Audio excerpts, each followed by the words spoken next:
Shema Israel, Shema Israel, Shema Israel, Shema Israel, Adonai Elohim, Adonai Elohim, Adonai Echad.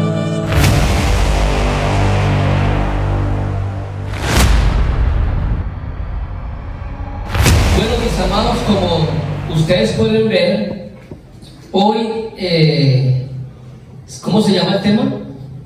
Los obstáculos del Evangelio, los obstáculos del sacrificio de nuestro Señor Jesucristo. Entendamos que si hablamos del Evangelio, ¿sí? Recordamos que Herodes hizo lo posible antes de que naciera el Señor, y cuando nació, ¿sí?, de perseguir al Hijo de Dios. Recordamos todos los bebés que fueron perseguidos cuando se enteraron de que el Mesías iba a nacer. Bueno, Herodes fue, digamos, tomado por esa fuerza oscura, y por eso murieron en ese entonces, en los 2 primeros años de nuestro Señor Jesucristo, murieron miles de bebés. Esto es un hecho histórico. Ya han encontrado en Israel también un lugar especial donde se encontraron muchos bebés también. Es enemigo de nuestras almas el que ha colocado esos obstáculos, ¿sí?, para el pueblo de Dios. El hermano Cirilo me recordó de algo, aunque lo voy a hacer muy rápido, para que ustedes puedan ver lo que ha hecho el maligno desde el principio, desde que Adán y Eva pecaron, ¿sí? Se mostró el enemigo de las almas. Luego de esto volvió a aparecer después del diluvio, ¿sí? Génesis capítulo 10 con la torre de Babel, ¿se acuerdan? Donde Nimrod, el primer poderoso de ese entonces, ¿sí?, quiso hacer una torre para llegar a ¿dónde? Hasta los cielos. Ahí fue cuando Dios nos confundió su lengua, y de ahí vienen las 70 lenguas madres de todas las naciones. Pero antes solamente se hablaba de una sola lengua. Luego de esto sigue el enemigo procediendo en contra del pueblo de Dios. El pueblo de Dios se encontraba preso ¿en dónde? En Egipto, ¿sí? Por medio del faraón, utilizado por Satanás. No quería que el pueblo de Dios saliera hacia Canaán. Así que el pueblo de Dios salió, prosiguió su camino buscando esa tierra prometida, ¿sí? Pero utilizado el faraón por medio de Satanás, no quería soltar a su pueblo. Por eso se resistió, y hubieron 10 plagas, y la última fue la plaga del primogénito. Entonces entendemos más adelante que después de Moisés, en el año 1300 antes de Cristo, ¿sí?, al llegar a Canaán siguieron los enemigos de Dios al otro lado del Jordán. En este caso, cuando llegaron los espías, los 2 espías, se encontraron a unos hombres gigantes, a los Nefilim, ¿sí?, a los hijos entre los dioses y las mujeres de los hombres. Eso está en Génesis 6, capítulo 6, versículo 1, versículo 2. En ese entonces regresaron con miedo y dijeron que eran hombres muy grandes, que ellos eran como grillos alrededor de ellos. Pero más sin embargo Josué prosiguió, que le creyó al Señor y siguió adelante para ir a la tierra de Canaán. Después de esto, en los años 930 antes de Cristo, llegó el pueblo asirio, ¿sí? Y en el año 722 Israel fue llevado cautiva por el pueblo asirio. Luego de esto, en el año 535, Judá, ya desaparecido Israel, fue llevado cautivo hacia Babilonia por Nabucodonosor II. Si vemos cómo el pueblo de Dios ha sido perseguido en toda la historia. Y luego de esto, mis amados, al llegar nuestro Señor Jesucristo, ya les acabé de contar la historia de Herodes, la historia de Roma, la Roma imperial, 60 años antes de Cristo, que había tomado el dominio sobre los griegos en el año 300 antes de Cristo, por medio de Alejandro Magno. Llegaron los romanos a tomar el poder de todas las naciones desde ese entonces, amados. Y según mis estudios y lo que yo he podido estudiar, Roma todavía tiene poder. Se escribe el Apocalipsis en el año 92 después de Cristo por medio de Juan en la isla de Patmos, y ahí nos dice Juan y nos habla de Nueva Babilonia. Nuevamente vuelvo a hablar de Babilonia, la madre de todas las rameras.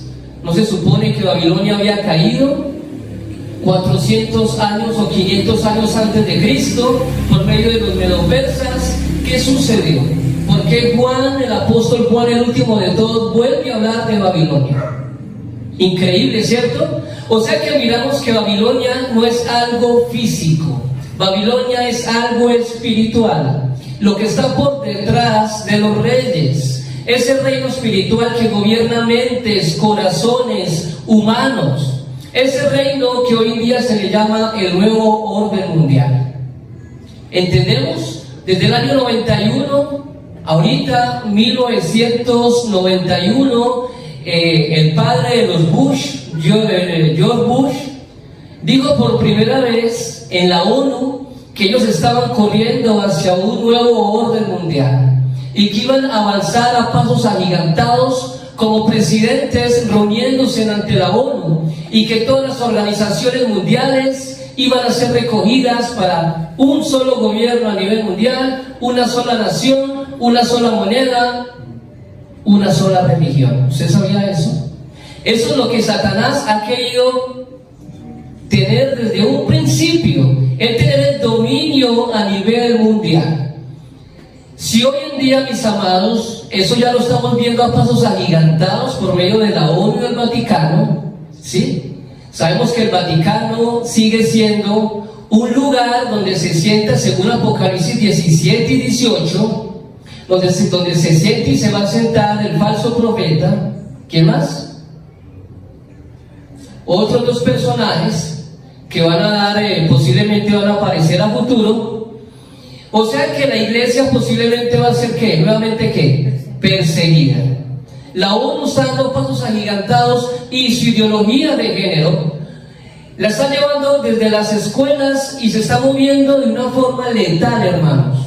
Hoy en día la iglesia está pasando por quizás uno de los momentos más oscuros de su existencia, donde los hijos de Dios, cuando los que tenemos hijos adolescentes, cuando van a los colegios o a las escuelas, les están enseñando, mis amados, cosas no tan bíblicas. Hoy en día, mis amados, posiblemente lo que estamos viendo de China, el poder, que quiere tomar el poder mundial, y la moneda de Estados Unidos comenzar a descender, posiblemente el comunismo o la izquierda global quiere tomar el poder, hermanos. O sea que los que estamos despiertos como el pueblo de Dios, los que conocemos la historia desde el principio, cómo Satanás, como ese adversario de las almas, ha querido tomar el dominio a nivel mundial, hoy posiblemente es una realidad. ¿Usted sabía, mi amado, sobre esto? Entonces, vamos a introducirnos ya al tema: obstáculos del Evangelio, el enemigo de nuestras almas y sus herramientas. Hoy vamos a ver tres de esas grandes herramientas que son más bien espirituales, ¿sí? Las más letales son las armas espirituales que Él tiene, pero también posee, ¿sí? Ahorita vamos a mirar los deseos de la carne, ¿sí? ¿Qué más? Los deseos de los ojos y la vanagloria de la vida. Vamos a leer entonces Primera de Juan, capítulo 2, versículo 16.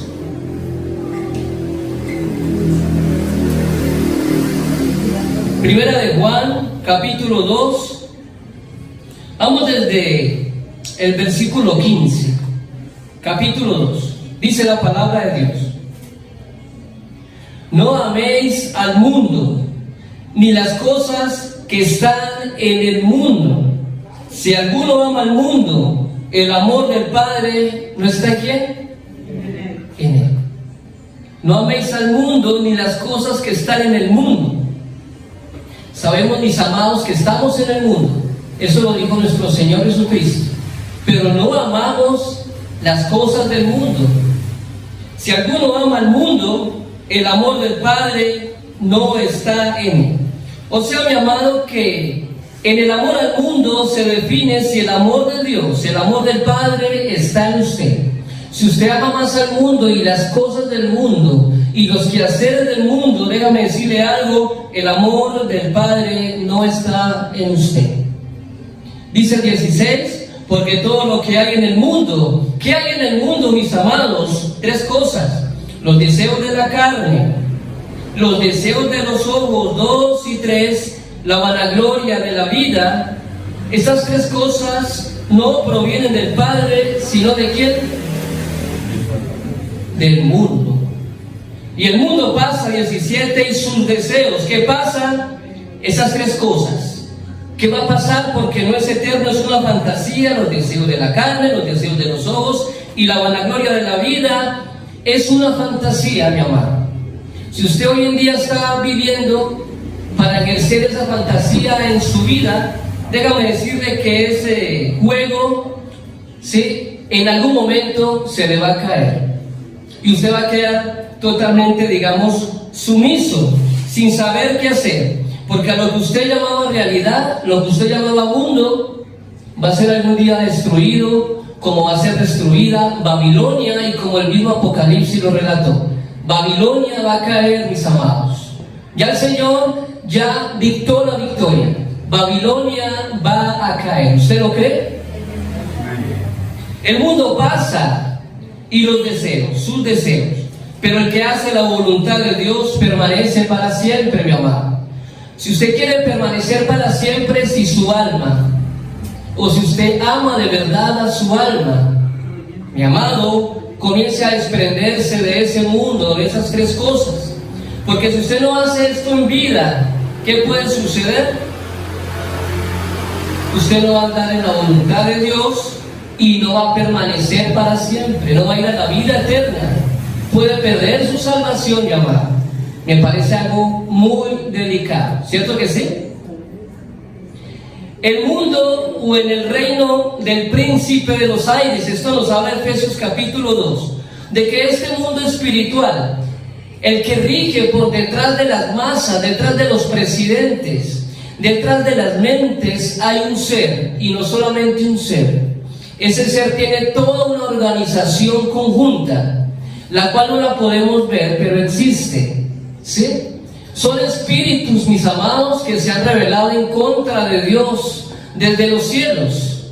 Y si usted no conoce contra quién es la guerra, mi amado, si usted no sabe las herramientas del príncipe de las tinieblas, ¿cómo lo va a combatir? Gloria a Dios, tenemos la armadura de Dios de Efesios capítulo 6. Ahí están todas las herramientas. Y usted tiene que tomar todas las herramientas, porque si usted va a ir a la guerra con una sola armadura, no lo va a poder combatir, mi amado. Este enemigo, como dice Efesios 6, versículo 16, capítulo 6, versículo 16, él tira dardos. Él tiene muchas maneras, muchas herramientas, ¿sí? Existen tres puertas, mis amados, tres puertas, que si usted abre alguna de esas tres puertas, le cuento que cerrarlas va a ser un proceso bien complicado. Así como los que hemos conocido el esoterismo, otros le llaman brujería, para no llamarle tan feo a la palabra, ¿sí? Ocultismo. Le cuento que para usted cerrar esas puertas, bien complicado. O si no, que lo diga Freddy, que viene de ese contexto, y yo también vengo de un contexto.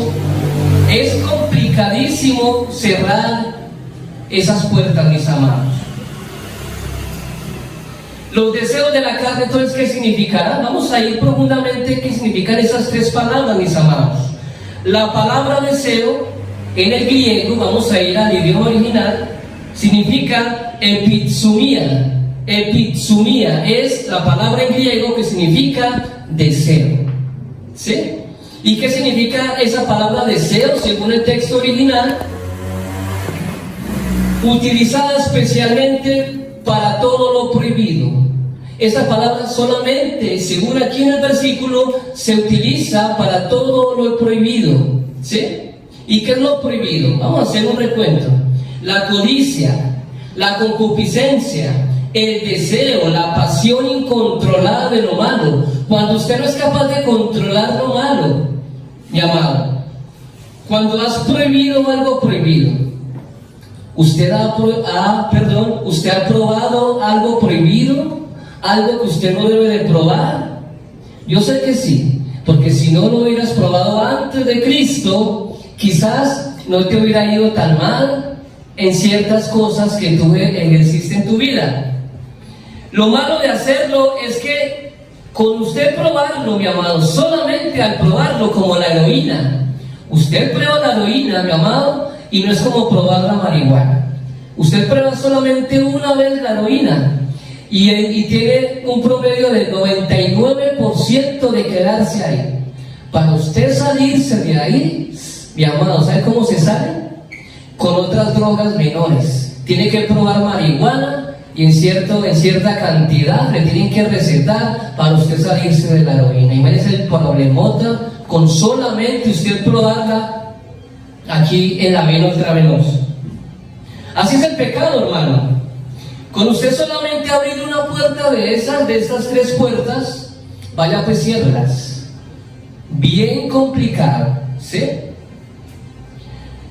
Lo malo de hacerlo es que, como lo dije, la primera vez que los hagas, entrará en ti como una enfermedad sin saber que estás enfermo. Va a entrar en una enfermedad en ti espiritual, que tú no te vas a dar cuenta que estás enfermo. Y si alguien te dice que estás enfermo, te va a provocar a la ira, te va a dar ira. ¿Y usted quién es? ¿Y usted por qué me dice eso a mí? Es que usted no peca, es que usted lo otro. O sea, va a buscar 1000 excusas para que nadie le diga que usted está cometiendo pecado y que usted abrió una puerta que no pudo abrir. ¿Crees que está bien? Que el pecado que estás haciendo, pues está bien, es algo normal, pues todo el mundo peca. Pero por dentro tienes hueso de muerto. ¿Se acuerdan de esas palabras del Señor Jesucristo a los escribas y fariseos? Que ellos eran doctores de la ley, que ellos eran los religiosos de su momento, pero el Señor les dice en Mateo 23:17, ¿sí? Tienes hueso de muerto y de toda suciedad por dentro, ¿sí?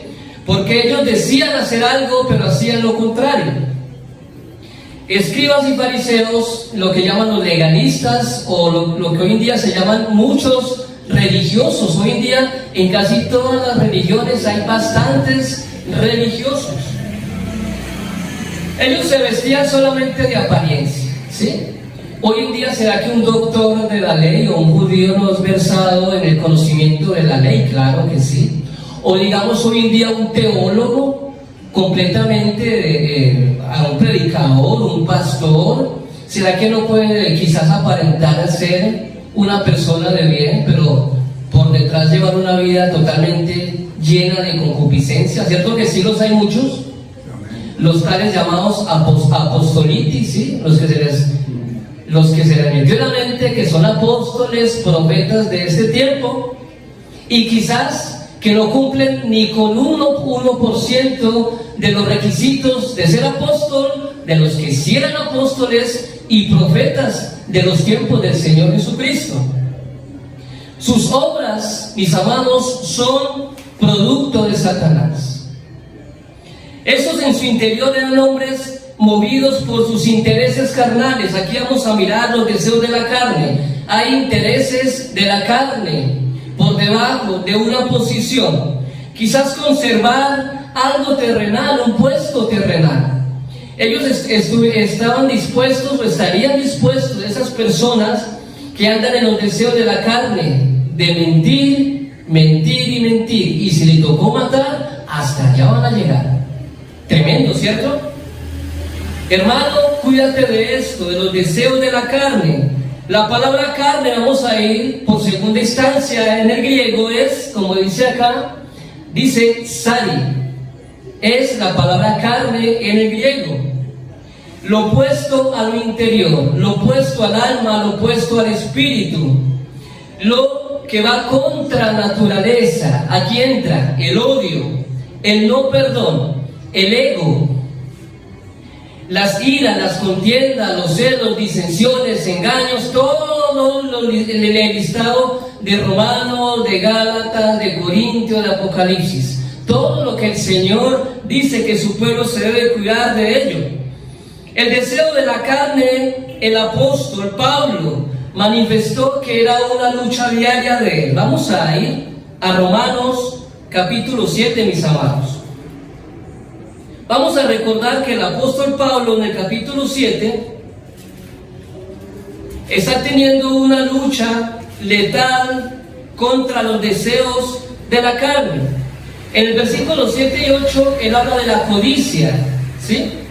En el versículo 11 él habla del engaño. En el versículo 14 vamos a leer los 7:14. Porque sabemos que la ley es espiritual, mas yo soy ¿qué? Carnal, vendido al pecado. ¿Usted se imagina que un apóstol, posiblemente el que más viajó de todos, porque recorrió más que Simón Bolívar en el caballo, ¿sí? Tanto que le han hecho propaganda a Simón Bolívar, que recorrió no sé cuántos kilómetros, más que Nerón, más que Bonaparte.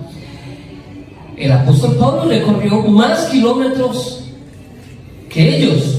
Y mire este personaje lo que dice: mas yo soy carnal, vendido al pecado.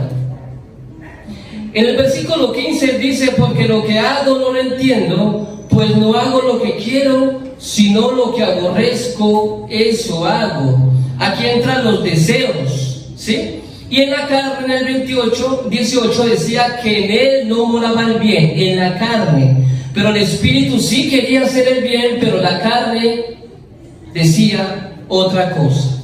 En el 21 concluye diciendo que el mal estaba en él. Tremendo, mis amados. Qué lucha tan fuerte es la que nosotros tenemos como pueblo de Dios. Esa lucha entre la carne y el espíritu. Constantemente, diariamente, hermanos.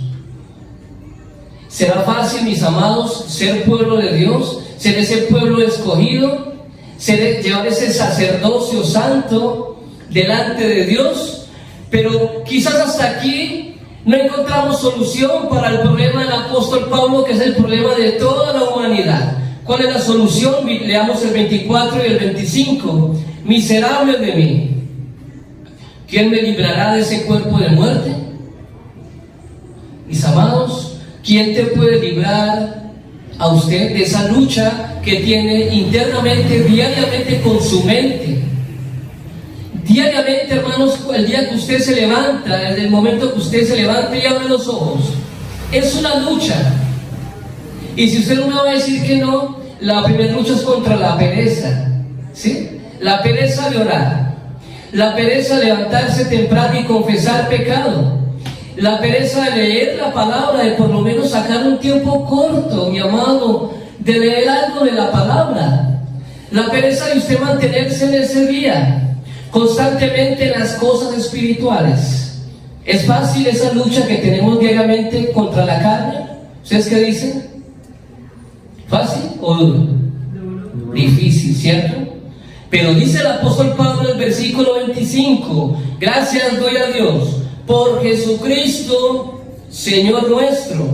Así que yo mismo con la mente sirvo a la ley de Dios, más con la carne a la ley del pecado.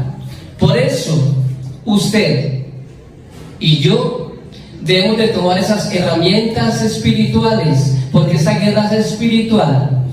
¿Y qué herramientas espirituales tenemos como pueblo de Dios?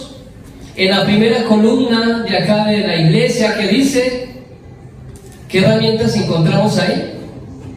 La oración, el ayuno, ¿qué más? La vigilia, la alabanza, la comunión. Mire todas las herramientas que tenemos. Ahora, en la segunda columna, ¿qué tenemos, hermano Cirilo? ¿Qué herramientas tenemos? La predicación del Evangelio. ¿Qué más? El Evangelio, el arma más letal contra las tinieblas. El que antes de que llegara Cristo era un misterio, pero al llegar Cristo fue consumado el misterio del Evangelio. Amén. Amén. Encontramos la herramienta de la disciplina en la parte 3 del discipulado, de usted ser un verdadero discípulo, de usted llevar una vida de escuela, de palabra de Dios, de usted conformar ese espíritu, de tener conocimiento bíblico. Porque la guerra que usted va a tener es por medio de la palabra, porque a Satanás también sabe de Biblia y usted debe decirle, como está escrito, como lo dijo el Señor en el capítulo 4 de Mateo, cuando fue tentado en el desierto, como dijo Dios, como dice la palabra. Usted debe tener la mente aquí listica para cuando le llegue un pensamiento malo, ¿sí? Un pensamiento del maligno, ¿qué se debe hacer? Reprogramarlo inmediatamente. Pero si usted no lee la palabra, si usted no escucha la palabra, si usted no es alguien disciplinado en la palabra, mis amados, ¿de qué usted se va a alimentar? ¿Sí? ¿Cómo va a tener usted esa lucha, esa herramienta? ¿Y cómo va a terminar, como dice la cuarta columna, con el servicio? El servicio ya es lo último, ya es, digamos, la acción pura del Evangelio, el servicio a las demás almas, el servicio de usted amar a las almas, dar su vida por ellas, de usted traerlas aquí, al local, a la iglesia, presentarle el Evangelio. ¿Será que debemos de tener ese amor hacia las almas, mis amados? Herramientas como la oración, nunca se le olvide esto. Herramientas como el ayuno, nunca se le olvide, mis amados. Entonces, por esto la lucha es ¿desde dónde? Desde acá, desde el interior. La lucha de nosotros, del pueblo de Dios, es desde el interior, desde la mente, hacia afuera, hacia la carne, pero con el poder de Cristo. Usted no se crea muy machito, porque si usted cree que vive berraquito y cree que es por sus fuerzas, ningún ser humano lo puede hacer por sus fuerzas. Ni siquiera los judíos, que son, digamos, tan disciplinados en las cosas espirituales, pudieron hacerlo por sus fuerzas. Necesitaban ¿a quién? A un Mesías. Y llegó el Mesías. ¿Y ahora qué esperas? Pues aférrate a ese Mesías, a ese Salvador, porque Él ya luchó contra las tinieblas, Él ya liberó a su pueblo, ya lo liberó, hermanos. Cuando usted se bautizó, cuando usted llegó a los pies de Cristo de la iglesia, las cadenas que Satanás tenía con usted, digamos, y los contratos, los que pudieron llegar a hacer hasta contratos con Satanás, hermano, el momento de su bautizo, todo eso fue ¿qué? Quebrado, ¿sí? Me sorprende el hermano Freddy, gloria a Dios, él dice que él sentía un peso aquí en la parte de atrás antes de bautizarse. Pero después de que se bautizó, él dice que ese peso se bajó de su espalda. Damos gloria a Dios por eso. Amén. ¿Sí ven que el poder del Evangelio? El poder del Evangelio es poder de salvación a todo el que cree. Es una dinamita, mi amado. Si usted lo cree de verdad, usted va a ser despojado de tantas fuerzas espirituales para que esos obstáculos que antes existían ya no van a ser tan pesados como eran antes. Los deseos de los ojos, la segunda parte. La palabra deseo ya sabemos que su significado es todo lo prohibido. ¿A usted le gusta lo prohibido? ¿A usted le gusta experimentar? Yo porque caí en ese tipo de conocimientos, porque yo era muy preguntón desde niño. ¿Y por qué el universo? ¿Y por qué las estrellas? ¿Y será que hay vida más allá de las estrellas? ¿Y yo qué hago acá en el planeta Tierra? ¿Yo para qué vine a este planeta? Entonces comencé a investigar, pero investigar en lugares donde no debía investigar, ¿sí? Ahora sumergámonos en la palabra ojo en griego. La segunda palabra que dice los deseos de ¿qué? De los ojos. Vamos a ver qué significa esa palabra en griego. Salmos. ¿Qué significa esto? Visión literal o figuradamente unido a la envidia. Todo lo que usted desee con los ojos posiblemente lo puede llegar figuradamente a la envidia, al deseo de tener algo que no es suyo, que no le pertenece. Cueste lo que cueste, usted va a hacer todo lo que cueste lo que cueste por tener ese algo. Recordemos que Satanás trató de engañar a Jesús, como lo dije yo ahorita, en el capítulo 4, ¿sí? De Mateo, desde el versículo 8 al versículo 10. Vamos a leerlo rápidamente. Si alguien lo tiene, lo puede leer. Mateo, capítulo 4. Sí, vamos a recordar las palabras de Satanás, las 3 tentaciones que hizo contra el Señor Jesucristo. Versículo 8 al versículo 10. Dice la palabra: otra vez le llevó el diablo a un monte muy alto y le mostró todos los reinos del mundo y la gloria de ellos. Y le dijo: todo esto te daré si postrado me adorares. 10. Entonces Jesús le dijo: vete, Satanás, porque escrito está, al Señor tu Dios adorarás y a Él solo ¿qué? Servirás. Mi amado, Satanás tiene autoridad sobre los reinos del mundo. ¿Usted sabía esto? Por ahora. ¿Y quién le dio a Satanás esa autoridad? Por ahora, el mismo Dios. ¿Usted sabía? A él se le olvidó, posiblemente se le olvidó que el que le había dado permiso para tener esos reinos era Dios. Y ese fue tan conchudo que le dijo eso a Jesucristo, como que se le olvidó. Le voy a decir por qué. Porque aquí Jesucristo en el capítulo 4, Él jugó su papel 100% humano. El Señor Jesucristo no podía sacar, digamos, entre comillas, su deidad, porque Él hubiera querido que los ángeles bajaran, lo tomaran, ¿sí? Él poderle haber demostrado a Satanás que Él era el Hijo de Dios, pero Él no tenía por qué hacer eso, y tenía el poder, ¿sí o no? Pero ¿qué sucedió? Entendemos de que Él tenía que luchar en esa carne como nosotros estamos luchando ahora. Y Él ganó, hermano, ganó esa situación. O sea que sí es posible ganarle a Satanás mientras hagamos lo mismo que hizo el Señor Jesucristo. Porque escrito está. Porque escrito está. Y si usted no lee lo que está escrito, que es la palabra de Dios, esa espada de Jesús que ahorita la vamos a ver, ¿sí? Él le respondió: al Señor tu Dios adorarás y a Él solo servirás. Él respondió con Deuteronomio capítulo 6 versículo 3. Entonces entendemos, mis amados, que este reino de Satanás, el mundo, que es todo lo que tiene este reino, mis amados: lujuria, edificios. Podemos ver alrededor qué es lo que hay ahora, ¿sí? Imagínense a Jesucristo mirando este reino en este momento. Vemos que edificios altos, luces, hermosura entre comillas, ¿sí? Lujuria, edificios, plata, sexo, maldad, guerras, posiciones, deportes de gladiadores, ¿sí? En todo tipo, circos, fantasías, arte, música, lujuria, vanidad, muertes, masacres, mentiras, etcétera, etcétera. ¿Usted cree que el Señor Jesucristo iba a ser tentado por esto? ¿Por el reino de Satanás? ¿Usted cree? ¿Sí? Ese es el reino fantasmal de Satanás, que inunda la Matrix orgánica. Los que se han podido ver la película de la Matrix, tiene tremendo significado y simbolismo para los que la han podido entender.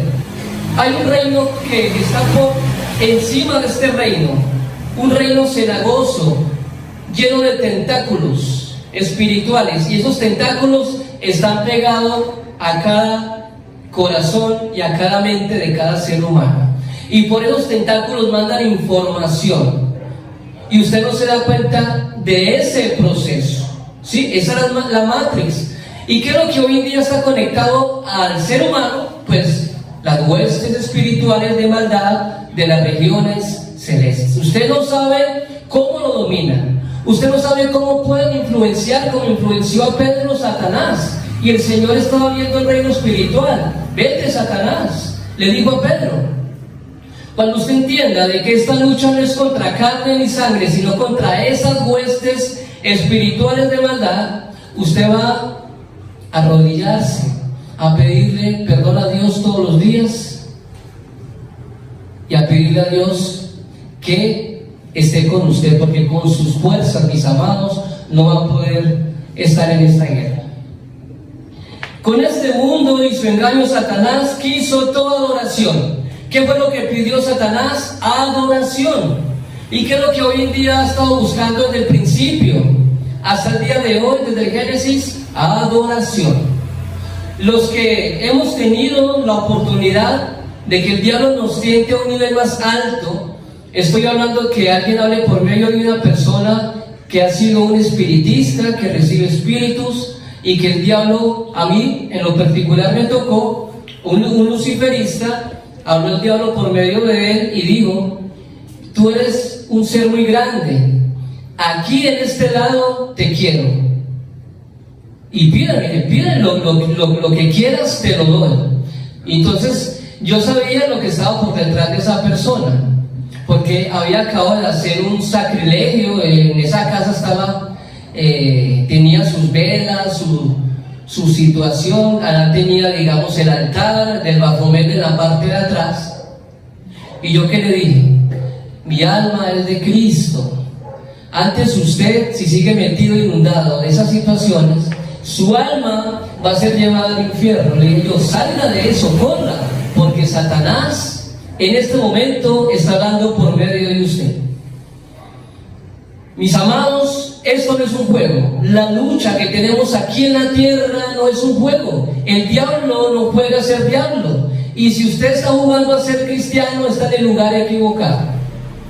Muchas personas creen y se sientan acá, no saben contra quién es la guerra verdaderamente. Mis amados, yo creo que a todos nos hace falta más madurez en la vida espiritual, más humildad, más humillación delante de Dios. Porque, mis amados, esta guerra no es fácil, pero con Cristo de la mano, déjame decirte que va a ser más llevadera la cruz que Él dejó en el Calvario. Amén. Amén. Y lo último, que es la vanagloria de la vida, mis amados, que es la palabra vanagloria en el griego, significa alazonera, que tiene que ver con toda jactancia. Eso significa el que es altivo, sin valor, depravado, pestilente. O sea, aquí la vanagloria ha llevado a ese nivel. Cuando alguien huele a peste, a azufre, cuando alguien llega a ese nivel, ¿sí?, de lo malo, de las personas que son malas y malas. En Romanos, vamos a leer Romanos 1:30.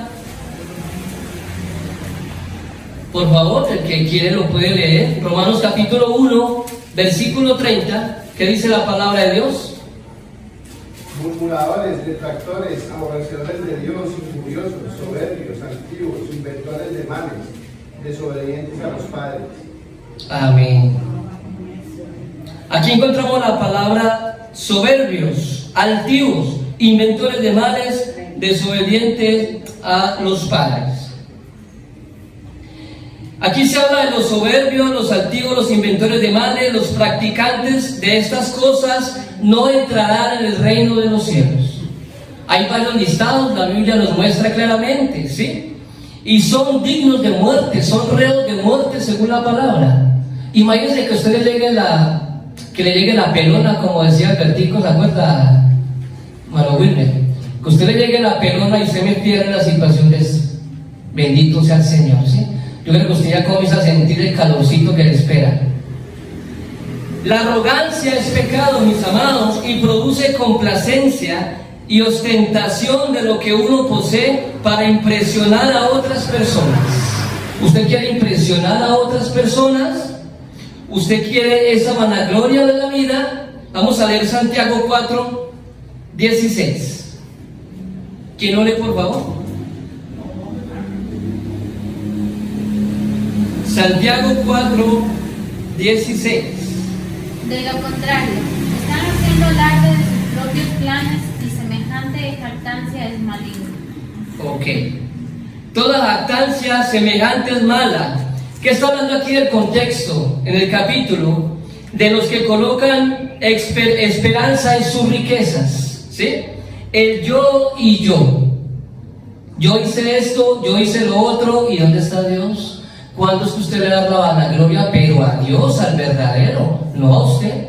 Usted no obtiene lo que Dios le permite por sus fuerzas, no, señor. Es porque Dios le dio fuerzas, le dio capacidades, le dio dones para que usted ejerza cierta labor. Amén. Amén. Así es. El querer ser dueño de su vida y destino. ¿Han escuchado personas que dicen, yo hago lo que quiera? ¿Usted quién es para decirme eso? No, yo soy el dueño de mi vida. Yo soy el dueño de mi destino. Que Dios los perdone. Subestimando el que compró el cuerpo con sangre a precio muy alto. De esa manera podemos subestimar a Cristo, a ese sacrificio que Él hizo por nosotros, mis amados. Si subestimamos todo lo que Él hizo por nosotros, porque si aquí hay alguien héroe, y si la Biblia coloca a alguien héroe, no son ni siquiera los profetas, mis amados. Los profetas todos hablaron de ese héroe llamado ¿quién? Nuestro Señor Jesucristo. Todos hablaron por Él, y todos necesitan de Cristo, aún Moisés, aún Abraham, ¿sí? El Señor de la fe, el Padre de la fe, Abraham, necesitaba de la gracia de Cristo. Amén. Amén. La vanagloria ya en el cristiano, ¿sí? Cuando yo hablo de conocimiento, hablo de gnosis, porque en el griego es gnosis. Pero hay gnosis de Dios, que es de la palabra, y hay gnosis de la serpiente. Conocimiento de la serpiente, o es el conocimiento oculto. Entonces, si a usted le gusta lo oculto, si a usted le gusta enterarse de lo que no se debe enterar, ya sabe que hay dos tipos de conocimiento. Y si la mujer, que le gusta mucho escuchar como en el Génesis la serpiente, ¿se acuerdan? Por estar escuchando a la serpiente, ¿cayó en qué? Pecado. En pecado. Cayó en la vanagloria, cayó en el pecado y quiso ser como Dios.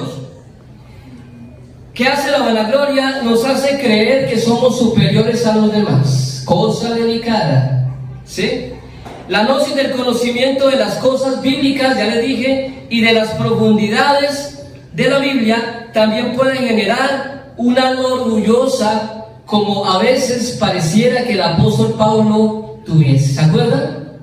Según de Corintios, desde ahí del capítulo 12, Pablo fue judío de judíos, fue fariseo de fariseos, ciudadano romano. Imagínense todos los diplomas que él tenía colgados. Ciudadano romano, judío, fariseo. Tenía, digamos, todos los honores de su momento, y quizás estudió en una escuela romana, o sea que él sabía muy bien toda la gnosis de los griegos y de los romanos, todos los dioses, él lo tenía muy claro. Él era una persona muy versada, porque tenía una gran posición, hablando de conocimiento, de gnosis. Le tocó conllevar hasta su muerte lo que hemos hablado mucho, una enfermedad, que a veces cuando esa vanagloria le subía, Dios le mandaba ¿qué? Un aguijón. Tremendo, ¿cierto? Cada vez que cuando se vanagloriaba por las revelaciones que Dios le había dado, Dios le mandaba su aguijón. Por ahí en Gálatas posiblemente, y algunos comentaristas dicen, ¿sí? Los Gálatas dicen que si ellos tuvieran forma de regalarle los ojos, se lo darían. Dicen algunos comentaristas, no yo, ¿sí? Dicen algunos que posiblemente era la ceguez que le llegaba por momentos en su vida. Entonces, mis amados, también conocemos de Salomón. Salomón fue el hombre más sabio de la antigüedad, entre comillas. Tenía conocimiento de Dios, pero también tenía otro tipo de conocimientos. Tanto que lo buscaban los reyes de toda la antigüedad, desde la reina Saba, ¿sí? Que fue una de las que llegaba hacia donde él para pedirle consejo. Los reyes de su momento, de Asiria, de Medo-Persa, de Grecia, llegaban hacia Salomón para escuchar su conocimiento y su sabiduría. Pero dice por ahí Mateo 6 que ni este se vistió como uno de ¿qué? De los niños. Tremendo, mis amados. Y que este cayó en pecado. Esa fue la historia de Salomón, porque le creyó muchas veces a sus mujeres, a más de 700 mujeres, 300 concubinas que estuvo, y comenzó a caer en la adoración a otros dioses, a Baal, a Astoret, y se partió el reino en dos. Desde ese tiempo está desde Primera de Reyes capítulo 9 en adelante. Mis amados, ¿será que tener tanto conocimiento, entre comillas, será que puede ser una carga posiblemente para muchos? Yo digo que es bien delicado, ¿sí? Por eso es mejor humillarnos delante de Dios, ¿sí? Y no suceder lo que le sucedió a Salomón. Eclesiastés 12, vamos terminando ya. versículo 12 y versículo 13. ¿Quién lo puede leer? Eclesiastés 12, versículo 12 y versículo 13. 12 y 13. Ajá, 12. Pero ahora, hijo mío, déjate darte un consejo más. Ten cuidado, porque escribir libros es algo que nunca termina y estudiar mucho te agota. Aquí culmina el relato. Mi conclusión final es la siguiente. Teme a Dios y obedece sus mandatos, porque ese es el deber que tenemos todos. Amén. Dice el 2. Ahora, hijo mío, a más de esto se ha amonestado, no hay fin de hacer muchos libros. O sea, no hay tiempo de escribir tanto, porque Salomón más de 3000 proverbios escribió, ¿sí? También hubo salmos de él. Y el mucho estudio es fatiga de la carne. Si eso lo dijo el hombre más sabio del planeta, imagínense. El fin de todo discurso es este: teme a Dios y guarda sus mandamientos. Teme a Dios y guarda sus mandamientos, porque esto es el todo del hombre. Así que, mis amados, ya este viernes estudiamos algo también que tenía que ver con el tema de hoy, de los obstáculos del Evangelio. Por allá, solamente para recordar que en Lucas capítulo 9, ¿sí?, estuvimos mirando en el discipulado los impedimentos al discipulado, capítulo 9 de Lucas, del 57 al 62, y recordamos de que de estos 3 obstáculos se pueden sumar a esto: la familia, el amor al Padre, ¿sí?, a un nivel superior al de Dios, y ¿qué es lo otro? Las comodidades de este mundo. Así que, mis amados, hay muchas formas de que Satanás, de que el príncipe de las tinieblas puede tener. Él tiene muchas herramientas, pero si usted tiene el sello del Espíritu Santo, si usted se arrepintió de todo corazón y si usted recibió el Evangelio de Cristo para tener perdón de pecados, el don del Espíritu Santo fue anexado a la iglesia, mi amado, y usted está perseverando en la doctrina de los apóstoles. Déjeme decirle que a usted nada de este mundo le va a poder quitar la salvación. Amén. Amén. Así que, mis amados, este era el tema de esta noche.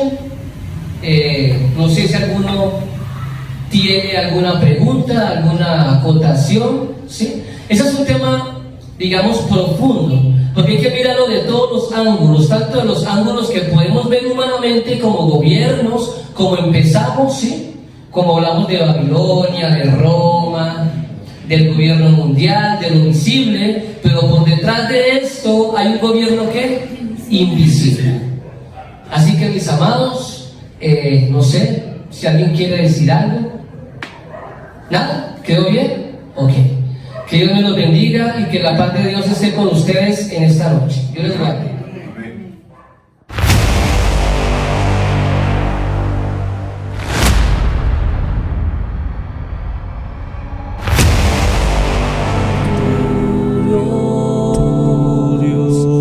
Con todo el corazón, con toda